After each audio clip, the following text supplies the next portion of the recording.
Victim's coming out, victim's coming out. The fire ground is dynamic. Priorities can change by the second. This series is about our first priority, life priority. We'll hear from the firefighters that have made a grab in live fire conditions, the decisions they made and the lessons they learned. Listen as they tell you about their experience. Learn from their mistakes and their successes. Expect fire and expect victims. Expect the unexpected and plan accordingly. This is Life Priority. All right, we're Captain Gifford. Thanks for sitting down with us for the Life Priority series. Sure. If you can go ahead and tell us the events of one of your rescues. I was working overtime. It was, I had to look it up. It was March of 16. I was working overtime at 25. My normal posting was engine 53. My engineer at 53 at the time was Jeff Malinowski, and both he and I had pulled overtime at 25. So we were there. We had just gotten our stuff on the rig. It was first thing in the morning.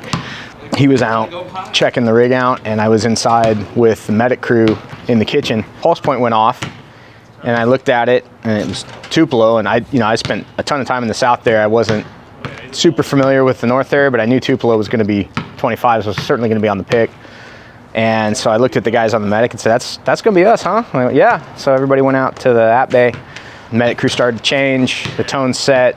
We went. Everybody got dressed.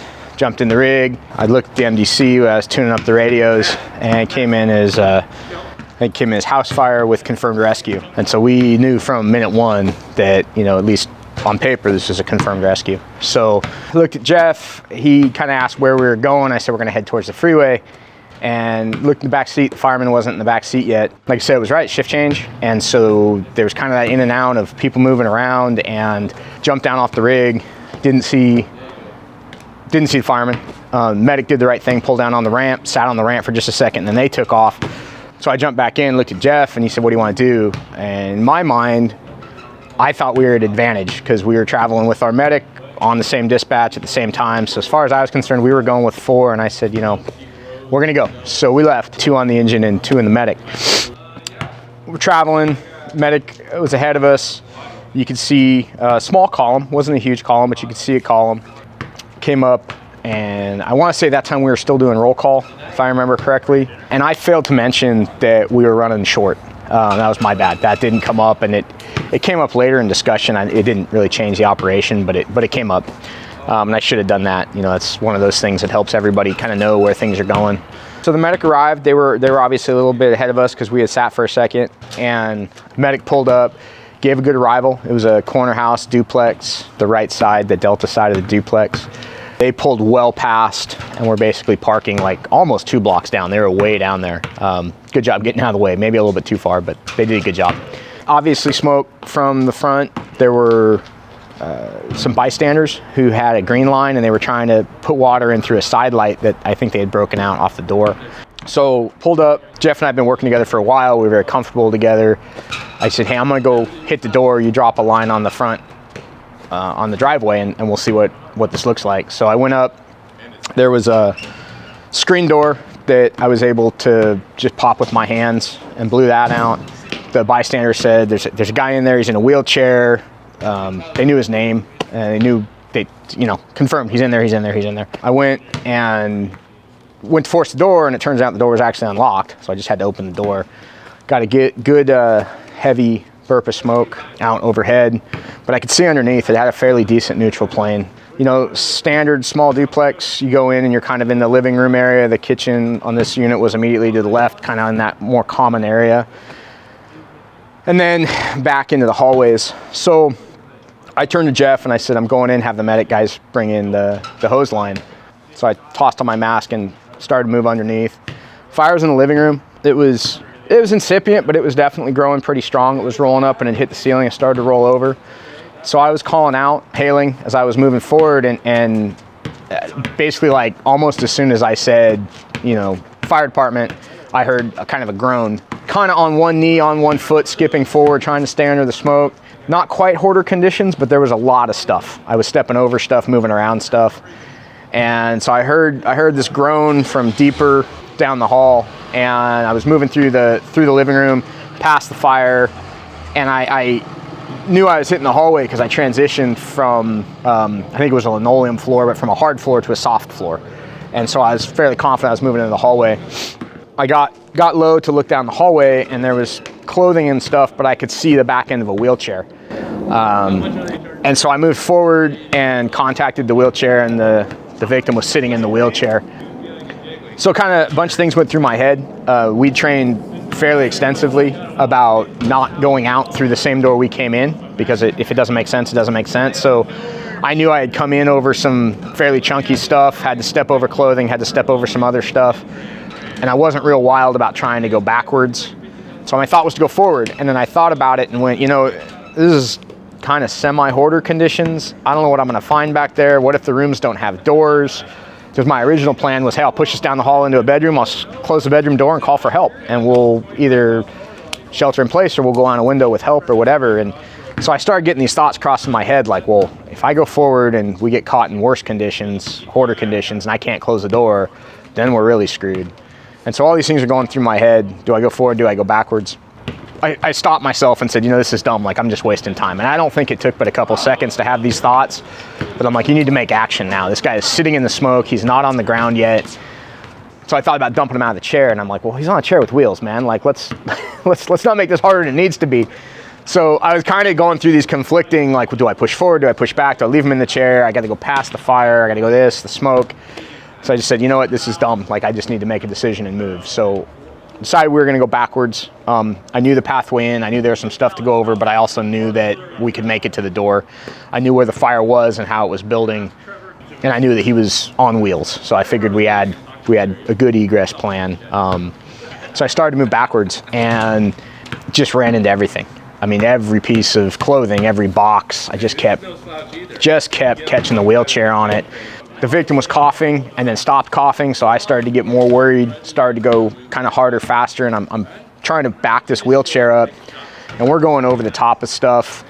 And right about the time we came up to where the fire was rolling, I'm trying to think about shielding him. The wheelchair gets caught up in a bunch of clothing, so now I'm kind of starting to freak out, like, crap, maybe this was the wrong choice. Do I go back forward? So I grabbed the wheelchair and basically, like almost where the handrails went down, I grabbed the side of it, and my thought was I'm going to lift the whole thing up and move, trying to get over it rather than relying on the wheels, which, you know, retrospectively is a really bad idea because I'm trying to lift all of his dead weight plus the chair. I'm not using the wheels. Anyway, I'm trying to hork this thing backwards, and I end up catching the low pressure hose on my mask on the wheelchair. And on one of those moves, I literally tore my mask entirely sideways off my head. Like, I was looking through the mesh on the back of the mask. So now I'm taking smoke. I'm trying to see what's going on. I pushed my helmet backwards and caught my hood, which was half off my head, pushed it all backwards, pulled my mask off, pushed my helmet back forward, grabbed him, and basically just kept going. Because I didn't know what else to do at that point. Like, we're committed here, we're going. So I'm backing up, and about that time, the medic crew comes around the corner with the hose in through the front door. And having that front door open had cleared out enough smoke to where I could see them pretty clearly. And I basically yelled at them, I'm like, hey, forget the hose, drop the hose, come help me. And I was pretty smoked at that point, just wrestling with myself, you know, trying to get that chair back. So they came, hooked up with me. Another crew, I think, came in behind, or somebody else came in behind and picked up the nozzle. And I think it was probably one of those fires that was, you know, about 20 gallons of water, handled the bulk of it. But we ended up bouncing them out around the corner, and the medic crew did a great job. They basically took off with that wheelchair, ran out to the gurney, threw them on the gurney, and they were gone. They were gone, long gone by the time I kind of knew what was happening. So my understanding is they had him intubated, got him to the hospital, and they were able to extubate him, and the victim walked out. So we went from things going really badly in this house to a positive outcome. So definitely one of those fires where when you game stuff out in your head, you don't always game out those missed options about, hey, we're running heavy, hey, we're running short, hey, we're running with our crew, without our crew, you know, whatever that is. It worked out well. I was really thankful to have Jeff there driving for me. Not that we don't have a lot of great drivers, but he was my driver at 53, so we were super comfortable together. he was setting up attack lines, really getting the medics set up for success, and I just didn't even think about it, didn't worry about it. I knew that they were going to come to help, and so I was just able to get inside and do that search. So the whole thing happened real fast. I mean, it was, there, inside, made contact, start making decision process and backing out. I don't know for sure, but I bet you it wasn't 4 minutes. I mean, it was very, very fast. So yeah, positive outcome, and definitely one of those get your heart going first thing in the morning type kind of fires. Well, that's a great way to start the shift, for sure. Yeah. What were the biggest, lessons learned for you on this one? Well, I certainly think that I see there's a lot of benefit in gaming out fires in your head, especially rescue fires, right? Like thinking about houses you've gone to on medical aids, what this would look like, how this is going to work, how it's not going to work. And I think that that's a really important thing to do, but at the same time, I think that getting too deep into a pre-plan isn't always a good idea. You get this idea in your head that this is how things are going to work, and then you throw any one of a number of variables in, and it completely changes it. And I feel like the dynamic thinking that good fire crews do on scene needs to include the pre-planned stuff that you've thought about, wondered about, trained about, experiences you have, but you also have to be aware of your surroundings and look at what's actually going on at the time of the call. We've talked about taking a person out in a wheelchair before and how, it's going to be awesome because they're on wheels and we're just going to go. And one of the things you don't think about is that, somebody sitting in a wheelchair, their head's like 4 feet above ground. So when you're in smoke or heat, you're keeping that person in their airway in the smoke and the heat. So there's an advantage that you've got wheels to move on, but there's a disadvantage that your victim's not getting into the best profile for themselves. We need to think dynamically about what's a real house look like, what's a real bedbound person look like, what are your options, and so I think for me the takeaway was just because you have that plan, continue to assess your surroundings. And like I said, I kind of got a little bit paralysis by analysis there, where I was looking at I'm going to go forward because that's something we trained on, right? Like go forward, go into the bedroom, shut the doors up, call for help, maybe go on a window. But then you find yourself in a house, and we've all been in those houses where you're like, man, that bedroom could just be wall-to-wall boxes and I could be boxing myself in, and that's not going to be helpful. Or what if we're going down the hallway and we run into a bunch of stuff. Now I'm behind him. I have to climb over him to get a hold of him to drag him further down the hall. Like this is all just time clicking by on a clock. And that's not doing his airway any good. I thought about dumping him. I thought about pulling him backwards and dumping him to get him out of the smoke. And then I go, well, okay, then what? I'm gonna go find a blanket to wrap him up in. I'm gonna grab him by his arms, his wrists, and I'm gonna back up. Like none of these things really work well when you're doing multiple steps. And so I don't know if it's the right decision. It was a decision I made with it, and in my head, when I've played it back time and time again and looked at it, I think it's the same decision. It just, we're always picking up those little obstacles, and then just being dynamic, I think, is the key to good search and rescue. Really, is just that understanding of how the fire's moving, and it's dynamic, and we have to take what's given to us and make it work. Lots of stuff going on, but everything happened in a really compressed time frame. So. I'm very thankful for the opportunity to be that quick in the door to make that change for the victim.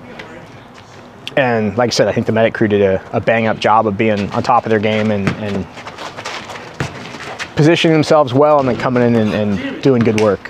We've said it time and time again, like medic crews can make a big difference going to fires, especially if they're thinking about rescue from the get-go. Fire service is about tradition.